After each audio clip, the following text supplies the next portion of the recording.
जी बिल्कुल। ख़ैरपुर में ख़ैर न रहियो आहे। मां तव्हांखे ॿुधाईंदो हलां त ॾोहारियुनि सां पुलिस मुक़ाबले दौरान हिकु पुलिस एहलकार मोहम्मद वारिस शहीद थी वियो आहे। उन हवाले सां एसएसपी ख़ैरपुर सां राब्तो करण ते हुनजो चवणु हो त ख़ैरपुर में जेको आहे मुख़्तलिफ़ थाणनि जी पुलिस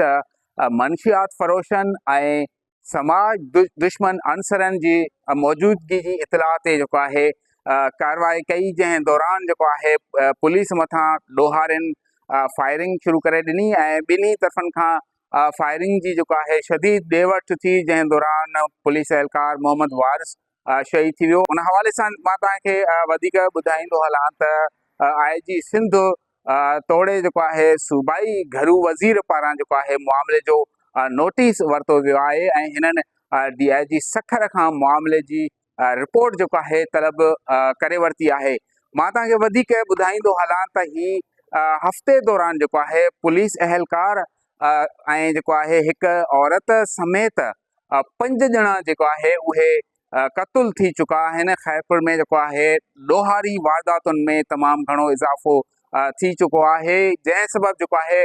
ख़ैरपुर जा शहरी हुजनि या ख़ैरपुर जा जेके ताजिर हुजनि उहे सख़्तु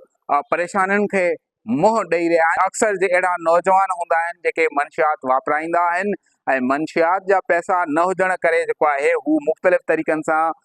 चोरी जूं वारदातूं कनि था या जेको आहे ॾोहारी वारदातूं कनि था। बहरहाल मजमूई सूरत हाल खे ॾिठो वञे त ख़ैरपुर ज़िले जी जेका मजमूई सूरत हाल आहे उहा हिन वक़्तु इंतिहाई ख़राब थी चुकी आहे ऐं शहरनि जा इहे बार बार मुतालबा रहिया आहिनि त ख़ुदारा